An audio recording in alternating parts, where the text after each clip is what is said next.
예민한 사람들을 위한 책이에요.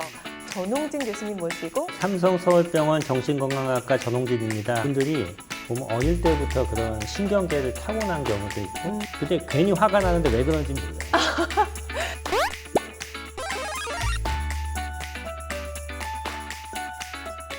네, 안녕하세요. 건강 MC 남혜정입니다. 흔히 베스트셀러는 그 시대의 관심사를 표현한다고 하죠. 오늘은요, 요즘 아주 핫한 베스트셀러, 매우 예민한 사람들을 위한 책에 대해서 여러분들과 이야기 나눠보도록 하려고 합니다. 요즘 이 책에 대한 관심이 굉장히 대단한데요. 국내에서 인기를 힘입어서 최근에 중국과 베트남, 대만까지 출간할 예정이라고 합니다. 본인이 좀 불안하다고 느끼시거나 좀 예민하다고 느끼시는 분들은 여기 주목해 주시기 바랍니다. 오늘은 이 책의 저자이신 삼성서울병원 정신건강의학과 전홍진 교수님 모시고 이야기 나눠보도록 하겠습니다. 안녕하세요, 교수님. 안녕하세요. 삼성서울병원 정신건강학과 전홍진입니다. 만나 뵙게 돼서 반갑습니다. 네, 교수님 오늘 정말 만나 뵙게 돼서 정말 영광입니다. 네, 제가 이 책을 읽고 교수님의 팬이 됐어요. 감사합니다. 네, 네. 이렇게 많은 연구를 통해서 이제 많은 사람들에게 큰 도움을 네. 주고 계신데요. 사실 이 책의 제목이 매우 예민한 사람들을 위한 책이에요. 네. 사실 예민하다는 단어가 좀 어떻게 보면 좀 자극적일 수가 있고 보통 사람들은 본인이 좀 매우 예민하다는 것을 좀 꺼려하는 경향도 있는데 교수님 입장에서 보셨을 때 매우 예민하다 이거는 어떤 사람들을 좀 지칭하실까요? 예민하다는 거는 그러니까 외부의 자극이나 소리 이런 데 아주 민감한 분들이에요. 그러니까 그분들이 보면 어릴 때부터 그런 그러니까 신경계를 타고난 경우도 있고 또 후천적으로 트라우마나 경험을 통해서 만들어진 경우도 있고 근데 그런 것들이 자기 일에 도움이 될 수도 있고 또 어떤 경우에 힘들 수도 있고 이렇게 양면성을 가지고 있는 거죠. 맞습니다. 지금 말씀하셨다시피 예민한 그런 기질 같은 것들도 좀 어떻게 사용하느냐에 따라서 좀 에너지가 플러스 될 수도 있고 마이너스 될 수도 있다라는 얘기를 해주셨는데요. 이 책을 좀 읽으면서 제가 굉장히 좀 인상 깊었던 것이 서양인과 동양인의 예민함의 차이에 대해서 좀 연구를 하셨어요. 네. 그 부분에 대해서 좀 자세히 얘기를 듣고 싶어요. 네, 제가 사실은 동양과 서양을 처음에 이제 비교해서 연구를 하기 시작한 게 2013년에 그 미국의 하버드 대학교에 연수를 가면서부터 시작이 됐거든요. 거기 가 보니까 그 중국이라든지 한국에서 유학생들이 너무 많았어요, 그 당시에. 지금도 많지만은. 근데 그분들이 잘 적응을 하지 못하고 막 우울해지고 예민해지고 이런 경우가 아주 많았거든요. 그래서 제가 직접 그 상담하는 데나 외래 진료실도 가봤는데 서양 사람들은 주로 자기가 예민하면 그걸 잘 인지를 하는 경우가 많아요. 자기가 우울한지 이렇게 슬픈지 자기의 감정을 잘 인식을 하는데 이 동양권에서는 이 감정을 억압하는 경우가 많고 또 자꾸 몸으로 느껴요. 여기저기 아프고 쑤시고 그래서 그러다 보니까 굉장히 마르고 예민해지거든요. 그런 차이가 있다는 거를 저희가 좀 알게 됐죠. 그러니까 굉장히 차이가 좀 뚜렷하게 나타나는데 보면은 동양인 같은 경우에는 건강 염려증으로도 그게 좀 많이 나타나는 것 같더라고요. 그렇죠. 어떻게 되냐면 내 감정을 많이 억압을 하면 내가 슬픈지 우울한지 이런 건 느끼질 못하는데 머리가 아프고 가슴이 뛰고 호흡이 곤란하고 이런 신체 증상, 근골격계 통증도 나타나고요. 그러니까 자신의 감정을 느끼는 것보다는 이게 어떤 병이 있지 않을까 이렇게 의심을 하게 돼요. 근데 요즘엔 이제 코로나가 걸리지 않습니까? 그 걱정을 많이 하죠. 맞아요. 아무래도 좀 환경적인 것들이 통제가 많이 되어 있다 보니까 좀 정신적으로도 우울함이 좀 증폭되는 것 같고 건강적으로도 굉장히 좀 걱정들이 많이 늘어나는 것 같더라고요. 맞아요. 그 보니까 여기 자신이 매우 예민한 사람인지 평가해 보시라는 항목이 쫙 있었어요. 저는 제가 평소에 조금 예민한 편이라고 생각을 했는데 의외로 제가 여기서 체크리스트가 많지가 않았거든요. 어떻게 봐야 될까요? 어떤 항목을 체크하셨어요? 그럼 그 중에서? 저는 여기서 끔찍한 영화나 TV를 보지 못한다. 먼 미래의 일까지 미리 걱정한다. 그리고 긴장하면 호흡이 잘 되지 않을 때가 있다. 이렇게 체크를 했습니다. 많이 체크는 안 되셨네요.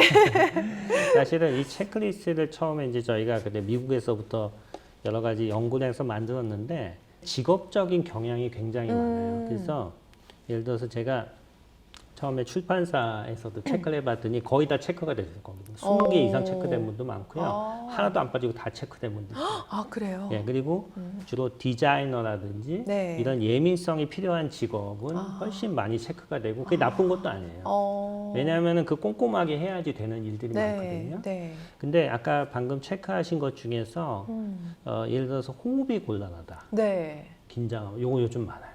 아, 그러니까 저도 네. 좀 걱정을 하거나 네. 좀 긴장이 되면 숨이 이렇게 편안하게 쉬어지지 않는 네. 그런 느낌이 많이 들거든요. 그게 다 그런 게 아니에요. 다 그런 게 아니고 긴장을 하면은 특히 긴장을 하는 게 이게 사람이 많거나 이렇게 앞에서 방송을 촬영하는 것처럼 긴장을 할 때 이게 숨이 안 쉬어지는 것 같고 순간적으로 목이 조이는 것 같기도 네. 하고 그런 느낌이 오시는 분들이 있어요. 되게 조금 예민하고 민감한 분들이 그런 경험을 많이 하시거든요. 네네. 근데 그것도 적절히 조절하는 방법이 있어요. 그게 뭘까요? 저는 제가 심장에 혹시 이상이 있는 건 아닐까, 폐나 심장에 이상이 있는 게 아닐까 해서 아까 말씀하셨던 것처럼 건강 염려증으로 그게 오더라고요. 물론 폐나 심장에 이상이 있는지 체크를 해봐야 돼요. 건강검진 때. 근데 폐 이상이 있어가지고 숨이 막힐 정도면 휘징이라고 해서 폐 소리가 들리고 또 심장에 이상이 있어가지고 숨이 막힐 정도면은 이제 온몸에 변화가 일어나요. 심장 이상으로 막 심장 통증도 나타나고요. 온몸에 청색증이 일어나고 그러니까 이게 건강하신 분이 그런 리가 없죠. 그러니까 우리가 예를 들어 긴장을 하잖아요. 어떻게 돼요? 한번 이렇게 힘을 줘보세요. 몸에 다리에 힘을 줘보세요. 그러면은 우리 팔다리에 있는 피가 다 심부로 들어와요. 다 몰리는군요. 그렇죠. 여기. 이 가운데 여기 이 안에 있는 혈관에 피가 일로 오는 거죠. 그럼 어떻게 그러네요. 될까요? 심장이 두근두근두근하죠. 네. 심장이 두근두근하면 박출량이 일어나죠. 그러면서 이 신진대사가 빨라지면 호흡이 빨라지는 거예요. 네네네. 그리고 머리도 올라가면서 얼굴도 머리가 열도 뜨거워지죠. 나고. 그렇죠. 그러니까 이게 정상적인 반응이에요. 네. 긴장해요. 근데 이제 긴장이 그게 굉장히 민감한 분들이 있는 네, 거죠. 네. 그럼 어떤 좀 솔루션이 있을지. 긴장을 네. 푸는 연습을 해야 돼요. 그래서 책에도 보면 긴장 네. 이완 훈련이 있는데 네, 네. 오히려 이제 시험이라든지 이런 방송이나 중요한 결정을 앞두고 자신의 몸을 릴렉스 시키고 그러니까 우리 몸에 이런 긴장을 근육의 긴장을 풀고 이 민감도를 낮추기 위해서는 호흡을 좀 천천히 해야 돼요. 그렇죠. 그게 상당히 줄어드는 걸 느낄 수가 있어요. 그러면 그때 이 책에 나와 있는 솔루션을 저도 그렇죠. 확인을 했거든요. 의자에 좀 편안히 앉아서 맞아요. 복식 호흡을 좀 천천히 하는 게 좀 도움이 많이 된다고 하셨는데 그렇죠. 그럼 예민한 사람들이 그 좀 반복적으로 하는 게 큰 도움이 되겠네요. 사실은 우리가 예민한 분들은 특히 중요한 결정을 하거나 큰 뭔가 시험을 보거나 중요한 일을 앞두고 네. 그 긴장 때문에 그르치는 경우가 많아요. 맞아요. 자기 예민성을 그때 튜닝을 해야 돼요. 잘 조절을 해가지고 네. 자기가 안정된 상태에서 그런 일을 할 수 있게 만들어줘야 돼요. 네. 그러니까 평소에 훈련을 계속 해야 돼요. 그렇죠. 그런 예민함을 튜닝하는 방법이 바로 이 책에 모두 그렇죠. 들어 있습니다. 지금 제가 여기 굉장히 항목이 많았었는데 네. 이렇게 체크되는 이유들에 대해서 좀 궁금해요. 원인들이 굉장히 다양할 텐데 뭐 트라우마도 있을 것이고 좀 선천적으로 예민한 기질을 타고날 수도 있는 것일까요? 타고난 기질이 있어요. 그래서 제가 예민한 분들을 보면 조금 형제들도 조금 그렇고 엄마도 좀 그렇고 그런 기질이 있는데 그 놀라운 거는 대부분 다 잘 사세요. 성공하시고. 근데 한두 명이 꼭 아주 힘들어요. 그 중에. 그래요. 적응을 못하고. 그러니까 다 나쁜 건 아닌데 요분들은 그걸 잘 알아야 돼요. 근데 이분이 중요한 게 뭐냐면 다 집안이 그렇거든요. 근데 자기 예민한지 몰라요. 그렇죠. 원래 환경이 이제 그랬다 원래 보니까. 다 그런가 보다 하는 네. 거죠. 딴 사람도 안 그렇거든요. 네. 그러니까 이제 그런 부분에서 잘 모르니까 이런 체크리스트를 해봐야 되는 거고요. 그리고 이제 중요한 거는 그런 예민성이 후천적인 트라우마에 의해서 악화되는 경우들이 좀 있어요. 뭐 트라우마라는 게 크지는 않은데 예를 들어서 제가 뭐 최근에 본 분 보면은 네. 젊은 여성분인데 뭐 아쿠아리움에 네. 물고기 보러 갔다가 네. 수족관 앞에 쓰러졌어요. 그래가지고 검사를 해보니까 네. 아무 이상이 없어요. 그래가지고 왜 그러냐 했더니 수족관에 갔더니 수족관이 갈라지면서 물이 쏟아지는 것 같은 느낌이 있었다. 그런 느낌은 혹시 어렸을 때 뭐 물에 대한 어떤 사고나 이런 경험이 있는 걸까요? 거의 굉장히 책을 열심히 잘 보셨군요. 그분이 어떻게 됐냐면 아주 어릴 때 한 3살 때 계곡에 놀러 갔다가 물에 떠내려갔는데 아버지가 죽을 뻔한데 건졌어요. 굉장한 트라우마겠네요. 근데 본인은 기억을 못 해요. 아, 기억을 못 전혀 하는 못 해요. 거군요. 자기는 그런 적이 있었는지 얘기만 네. 들었고 잘 모르는데 아버지가 얘기해줘요. 얘가 그랬다고. 본인이 잊고 있었던 트라우마가 조금 더 위험하다는 제가 얘기를 봤는데요. 그렇죠. 그렇죠. 잊고 있는 게 더 위험하다면 주변에서 그걸 상기시켜주는 게 좀 도움이 되는 건가요? 근데 그거는 꼭 그렇다고 되는 건 아니에요. 그러니까 아. 주위에서 그걸 알려주는 것보다는 네. 내가 여러 가지 경우에 그걸 느끼게 되거든요. 그걸 통해서 스스로 이게 인식을 해야 돼요. 네. 그렇지 않고서는 아까 그 여성분도 네. 몰라요. 얘기를 해줘도. 근데 그게 자신의 곳곳에서 계속 영향을 미치는 그럴 수 거예요. 예민하게 있을 것 만드는 같아요. 거죠. 네. 그래서 이제 보통 회피하는 방법으로 그거를 피하거든요. 아, 근데 직면을 해야지 이게 진짜 없어져요. 없어질 수가 있나요? 없어질 수가 있어요. 본인이 아무리 뭐 굉장히 다양한 종류의 트라우마가 있을 수 그쵸. 있잖아요. 굉장히 나쁜 경험을 했었을 때. 그러니까 아까 그분도요. 그렇다고 아빠가 아쿠아리움 다시 데리고 가면 또 쓰러져요. 그런 식으로 하면 안 되고 아, 그래요? 이걸 감당할 수 있을 정도의 자극부터 줘야 돼요. 그러니까 예를 들어서 뭐 어항을 본다든지 네. 조금 뭐 아니면 물가에 놀러 간다든지 네. 그래서 이 정도는 견딜 수 있다. 그래서 오케이 되면 그다음 조금 더 강하게 가요. 아. 이걸 탈감자예요. 단계적 탈감자. 아. 그런 식으로 해가지고 이제 네. 가능한 거죠. 근데 본인이 거기에 대해서 노력을 해야 돼요. 좀 직면하고 좀 네, 그렇죠. 행동하려는. 그렇죠. 그래서 그런 분들은 그런 같은 상황에 직면했을 때도 꼭 동일한 결과로 절대 이어지지 않는다라는 것을 본인이 좀 느껴야 그렇죠. 되는 그걸 느껴야 돼요. 걸까요? 그게 아까 말씀드린 대로 이제 수족관에서뿐만이 아니고 자기 직장에서 상사한테도 그게 꽂히게 되고 아, 그렇죠. 근데 괜히 화가 나는데 왜 그런지 몰라요. 그 이유 없는 화가 막 나는 이유 거죠. 없는 화가 나는 거죠. 네. 그렇군요. 제가 정말 많은 이야기를 나누다 보니까 이 책에 주변에 필요하신 분들이 굉장히 많을 것 같다는 생각도 들고 지금 저도 추천하고 싶은 사람들이 막 주마등처럼 스쳐 지나갑니다.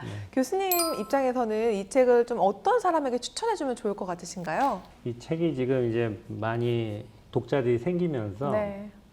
독자들이 다양한 의견을 주셨어요. 근데 그 특히 자신이 이런 예민성이 있고 그 공감한다는 독자들이 많았습니다.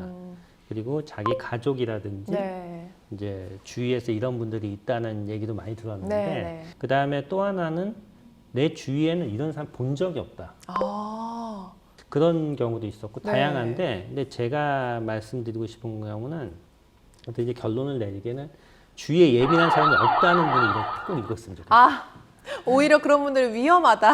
왜냐하면은 네. 다른 사람의 감정을 잘 못 읽을 가능성이 높아요. 공감 능력이라고 그렇죠, 할까요? 그렇죠. 왜냐하면 이런 사람 주위에 엄청 많고 네. 그분들을 이해해야지 어떻게 보면 이 일을 잘할 수 있거든요. 그렇죠. 그리고 그 특히 배우자일 수도 있거든요. 근데 또 하나가 집순이 집돌이들, 네.